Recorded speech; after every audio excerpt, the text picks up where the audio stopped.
আজ শ্রমিক ভাই বোনেরা জীবন দিয়ে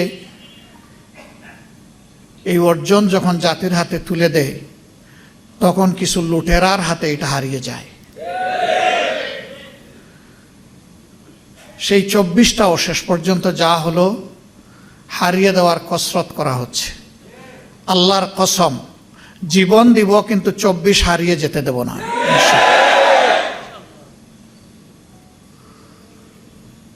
কি বাকি আছে? এই জাতি তো জীবন দিতে দিতেই এই জায়গায় এসেছে। আমাদের কি জবাব শহীদ পরিবারের সদস্যবৃন্দের কাছে? কি জবাব এখনো ভাঙ্গা পা হাত নিয়ে, বুকে মাথায় পিঠে গুলি নিয়ে যারা এখনো প্রতি রাত ঘুমাতে পারে না, কাতরায়, কষ্টে যন্ত্রণায়, কোনো কাজ করতে পারে না, তারা যুবক যুবতী হয়ে গেছে এখন পঙ্গু, তাদের কাছে আমাদের কি জবাব? এখন যে পার্লামেন্ট এবং সরকার গঠিত হয়েছে, সবাই স্বীকার করে যে একটি 24-এর ফসল, কিন্তু কেউ কেউ বলতে চান 24 তেমন কিছু না, এর আগের অংশটা গুরুত্বপূর্ণ। আমরা তো বলছি না আগের অংশ অগুরুত্বপূর্ণ, কারণ সেই অংশেই তো আমরা আমাদের মাতার তাজ 11 জন নেতৃবৃন্দকে হারিয়েছি, সেই অংশেই তো আমাদের শত শত সহকর্মীকে হারিয়েছি, সেই অংশেই তো আমাদের ভাই বোনেরা আয়নাগরের সঙ্গে হয়েছে, সেই অংশেই তো লাখো লাখো মানুষ আমাদের সহকর্মীরা বারবার কারাগারে চলে গিয়েছে, সেই অংশেই তো আমাদের সহকর্মীরা চাকরি হারিয়েছে, সেই অংশেই তো বাড়িঘরে ঘুমাতে পারেনি। আমরা তো ওই অংশ অস্বীকার করছি না, কিন্তু এইটা অস্বীকার করার কোনো উপায় নেই। আমাদের এত এত ত্যাগ, আমাদের আন্দোলন এবং প্রতিরোধ তখন কিছুই কার্যকর হয় নাই। যা এসে কার্যকর রূপ পেয়েছে 24-এ, এই 24কে স্বীকার করতে এত হীনমন্যতা কেন? এই 24 না হলে আজকে আমি এইখানে বক্তৃতা দিতে পারতাম না, এই 24 না হলে আজকে বিরোধী দল হতে পারতাম না, বিরোধী দলের নেতা হতে পারতাম না, এমপি নির্বাচিত হতে পারতাম না, পার্লামেন্টের মুখ দেখতে পারতাম না, ঠিক অনুরূপভাবে তারেক সাহেব প্রধানমন্ত্রী হতে পারতেন না।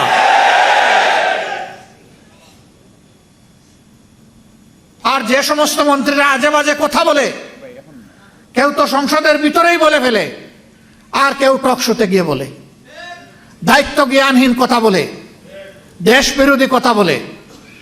আমরা যখন সংসদে এই বিষয়গুলো তুলে আনি তখন বলা হয় এগুলা সংসদের বাইরের ব্যাপার। আবার আমাদেরকে যখন আঘাত করা হয় তখন শুধু সংসদের বাইরের ব্যাপার না, আধা শতাব্দী আগের বিষয়গুলো নিয়ে আসা হয়। চিংড়ি মাছের জীবন, লাফ দিলে পিছনের দিকে যায়, সামনে রাস্তা খুঁজে পায় না, এই জাতি আগাবে কিভাবে? আমরা সবসময় বলে আসি যে আসেন সামনাটা দেখি, এগিয়ে যাই, যেই অঙ্গীকার নিয়ে 24 হয়েছে সেই অঙ্গীকার বাস্তবায়ন করি। বড় কিছু নয়। এই যুবকেরা চেয়েছিল একটা বৈষম্যহীন সমাজ, চেয়েছিল সকলের অধিকার নিশ্চিত হোক, তারা চেয়েছিল বাংলাদেশ থেকে দুর্নীতি দূর হোক, তারা চেয়েছিল চাঁদাবাজদের কবলে পড়ে জাতির যে জেরবার অবস্থা এখান থেকে জাতি মুক্তি পাক, তারা চেয়েছিল আদালতে গেলে মানুষ যেন ন্যায় বিচারটা পায়। এই তো এতটুকু। তারা তো কারো কাছে ভিক্ষা চায়নি, তারা বলেছে আমাদের যোগ্যতা অনুযায়ী আমাদের হাতে কাজ তুলে দিতে হবে। আজকে অনেক বড় বড় কথা আমরা শুনছি বিভিন্ন দিক থেকে, কিন্তু কাজের বেলায় আমরা এটা খুঁজে পাই না। আপনারা নিশ্চয়ই সংসদ দেখেন, আমি বিশ্বাস করি এই কারণে দেখেন যে এই সংসদকে আপনার মজলুমের সংসদ মনে করেন। সেই মজলুম এমপিরা ওখানে গিয়ে জনগণের জন্য কি বলে এইটা আপনারা আগ্রহ করে শুনতে চান, দেখতে চান, আপনারা মূল্যায়ন করবেন আপনাদের বিবেকের পর্দায়। এ গভীর বিশ্বাস আমাদের আছে। জুলাইয়ের সবচেয়ে বড় দাবি ছিল ফেসিবাদ যাতে বাংলাদেশে আর ফিরে না আসে, এই জন্য সংস্কার সাধন করা, একটা নতুন বাংলাদেশ গড়ে তোলা, অতীতের পচা রাজনীতিকে বিদায় জানানো, নতুন রাজনীতিকে আলিঙ্গন করা, মানুষকে আশাবাদী করে তোলা। এই জন্যই হয়েছিল গণভোট। সেই গণভোটের ব্যাপারে বলা হয় এটা তো সংবিধানে নাই। বলা হয় এই 4 প্রশ্ন এত জটিল, আমি বুঝতে লাগে 4 ঘন্টা, জনগণ কিভাবে ভোট দিল? কেন? এই 4 প্রশ্ন তো 17 দিন আগে থেকে প্রচার করা হয়েছে, সকল মিডিয়া খুলাসা করা হয়েছে, গোপন রাখা হয়নি। আপনারা বুঝাতে চান যে জ্ঞান বুদ্ধি শুধু আপনাদের আছে, এই দেশের 18 কোটি মানুষের নাই? তা তো মানুষকে আপনারা অপমান করছেন। আমি মূর্খ হতে পারি, কিন্তু আমার জাতি তো মূর্খ, আমি কথা বলতে পারি না।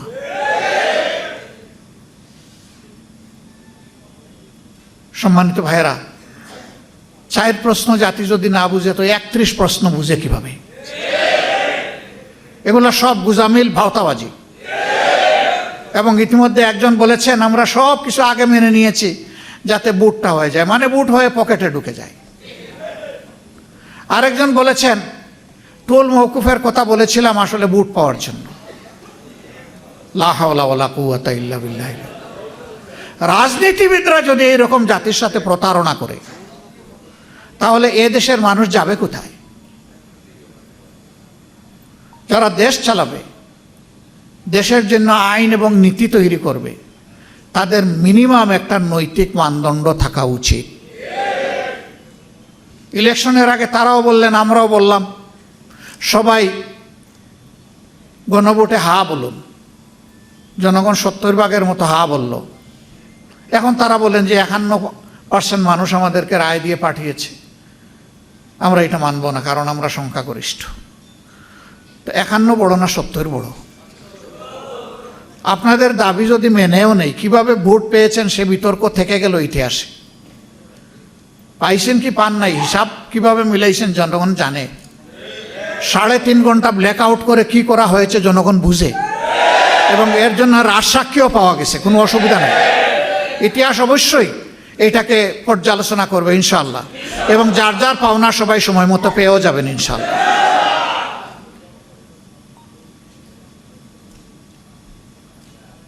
এবং 70% মানুষের রায়কে অগ্রাহ্য করে এখন আমাদেরকেও বলা হচ্ছে আপনারাও আসেন, এই অগ্রাহ্যের মিছিলে আপনারাও শরিক হয়ে যান।